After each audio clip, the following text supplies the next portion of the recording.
نحمده ونصلي على رسوله الكريم أما بعد فأعوذ بالله من الشيطان الرجيم بسم الله الرحمن الرحيم فتقبلها ربها بقبول حسن وأنبتها نباتا حسنا وكفلها زكريا كلما دخل عليها زكريا المحراب وجد عندها رزقا قال يا مريم أنى لك هذا قالت هو من عند الله إن الله يرزق من يشاء بغير حساب صدق الله العظيم فتقبلها ربها بقبول حسن پھر قبول کیا اس کو اس کے رب نے اچھی طرح قبول کرنا وَأَنبَتَهَا نَبَاتًا حَسَنًا اور بڑھایا اس نے اس کو اچھی طرح بڑھانا وَكَفَّلَهَا زَكَرِيَّا اور کفالت کی اس کی زکریا علیہ السلام نے كُلَّمَا دَخَلَ عَلَيْهَا زَكَرِيَّا الْمِحْرَابَ اور جب بھی آتے اس کے پاس زکریا علیہ السلام کمرے میں وجد عندها رزقا پاتے وہ اس کے پاس رزق قال یا مریم انا لک هذا فرمایا اے مریم کہاں سے آیا ہے تیرے لیے یہ قالت هو من عند اللہ کہا اس نے وہ اللہ پاک کی طرف سے ہے ان اللہ یرزق من یشاء بغیر حساب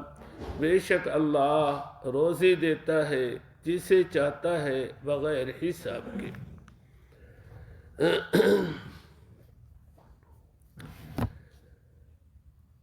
پچھلے درس میں نے یہ بتایا تھا کہ حضرت عمران جو حضرت مریم کے والد محترم تھے بہت ہی پارسا نیک صالح متقی انسان تھے اللہ نے انہیں بیٹا دیا تھا جس کا نام انہوں نے ہارون رکھا تھا جوانی ہی میں فوت ہو گیا تو حضرت عمران کی اہلیہ انہیں یہ پریشانی ہوئی کہ اب ہم بیت المقدس کی خدمت سے محروم ہو جائیں گے کہ شوہر بوڑھے ہو چکے ہیں اور بیٹا فوت ہو گیا ہے ہم اس خدمت سے محروم رہیں گے اللہ پاک نے انہی دنوں میں انہیں حمل سے نوازا تو انہوں نے منت مانی نظر مانی کہ جو کچھ میرے پیٹ میں ہے یہ اللہ کے لیے آزاد ہے یعنی اللہ کے گھر کی خدمت کے لیے اللہ کی عبادت کے لیے آزاد ہے اس سے میں اپنی کوئی خدمت نہیں لوں گی کوئی دنیاوی کام نہیں کراؤں گی بس یہ اللہ کی عبادت ہی کرتا رہے گا جب وضع حمل ہوا تو بچی پیدا ہوئی پریشان ہوئی کہ اللہ کے گھر کی خدمت تو مرد کرتے ہیں اور یہ بچی ہے اور نظر مان چکی ہیں اور نظر کا پورا کرنا بھی لازم ہے تو یہ اس معصوم بچی کو لے کر بیت المقدس کے مجاورین عابدین کے پاس لے کر آئی تو ان کے والد محترم دوران حمل انتقال کر چکے تھے اور بہت ہی نیک صالح متقی انسان تھے ان کی نیکی کی وجہ سے مجاورین میں سے ہر ایک کے دل میں یہ خواہش پیدا ہوئی کہ اس بچی کی کفالت کی سعادت میں حاصل کروں تو جب بچی ان کے پاس پیش کی گئی تو سب نے یہ خواہش ظاہر کی کہ اس بچی کی کفالت میں کروں گا یہاں تک کہ حضرت زکریا علیہ السلام بھی ان میں تھے انہوں نے فرمایا کہ اس بچی کی کفالت میں کروں گا اس لیے کہ بچی کی خالہ میرے گھر میں ہے اور خالہ جو ہے دوسری ماں ہوتی ہے تو بچی کے لیے آسانی اور سہولت میرے گھر میں رہے گی لیکن مجاورین ان کی بات کو نہ مانے قرآن اندازی ہوئی، اس کا ذکر آگے آتا ہے۔ قرآن اندازی بھی بڑے عجیب انداز سے ہوئی، اور یہ قرآن حضرت زکریہ علیہ السلام کے نام نکلا۔ تو بچی حضرت زکریہ علیہ السلام نے لے لی، جس کا ذکر زیر درس آیت میں ہے، وَكَفَّلَهَا زَكَرِيَّا، اور کفالت کی اس کی زکریہ علیہ السلام نے۔ جب یہ بہت ہی چھوٹی اور معصوم تھیں تو حضرت زکریہ علیہ السلام کے گھر میں رہیں۔ جب کچھ سمجھدار ہوئیں تو نظر تو مانی تھی نا کہ اللہ کے گھر میں عبادت کریں گے، تو حضرت زکریہ علیہ السلام نے مسجد کے پاس ایک بالا خانہ بنایا، جس میں ہواداری کا بھی لحاظ رکھا گیا، روشنی کا بھی خیال رکھا گیا۔ تو یہ دن بھر اس کمرے میں اللہ کی عبادت کرتی تھی،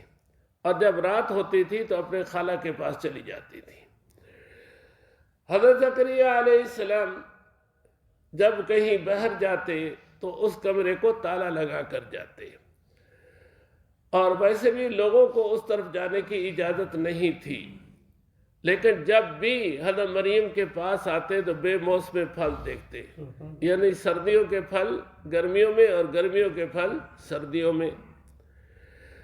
اور حضرت زکریہ علیہ السلام کی اس وقت عمر 120 سال ہو چکی تھی، اور ان کی اہلیہ کی عمر 98 سال ہو چکی تھی، اولاد نہیں تھی۔ جب یہ بے موسم پھل حضرت مریم کے پاس دیکھے تو دل میں خیال آیا کہ جو رب، جو ذات اس بچی کو بے موسم پھل دینے پہ قادر ہے تو وہ بے موسمی مجھے اولاد دینے پہ بھی قادر ہے۔ تو اللہ پاک سے دعا کی، اس کا ذکر زیر ان آیات میں بھی ہے اور سورہ مریم میں بھی ہے۔ ذکر رحمت ربک عبدہ زکریا اذ نادى ربه نداء خفيا قال رب انی وهن العظم۔ تو حضرت زکریا علیہ السلام جب بھی ان کے پاس آتے، بے موسم پھل دیکھتے اور ان سے پوچھتے انا لک ھذا، اے مریم یہ پھل تیرے پاس کہاں سے آئے ہیں؟ قالت هو من عند اللہ، وہ جواب دیتے کہ یہ اللہ پاک کی طرف سے ہیں۔ روزی دینے والے اللہ ہے، رب العالمین اللہ ہے۔ جس کسی کے پاس جو بھی ہے، چاہے کسی مسلمان کے پاس ہے، چاہے کسی کافر کے پاس ہے، چاہے نیک کے پاس ہے، چاہے بد کے پاس ہے، وہ میرے اللہ کی عطا ہے۔ ان اللہ یرزق من یشاء بغیر حساب، اللہ جسے چاہتے ہیں بغیر حساب کے روزی دے دیتے ہیں۔ یہ میرے رب کی تقسیم ہے۔ بعض لوگ بہت محنت کرتے ہیں اور پھر بھی واجبی سی انہیں روزی ملتی ہے، بعض لوگ تھوڑی سی محنت کرتے ہیں، اللہ پاک انہیں بہت عطا کر دیتے ہیں، اور بعض لوگ خود محنت کرتے ہی نہیں ہیں، انہیں بغیر محنت کے روزی مل جاتی ہے۔ یہ میرے رب کی تقسیم ہے۔ بندے کا کام ہے کہ اپنے رب کی تقسیم پہ راضی رہے، ہر حال میں اپنے رب کا کیا کرے؟ شکر ادا کرے۔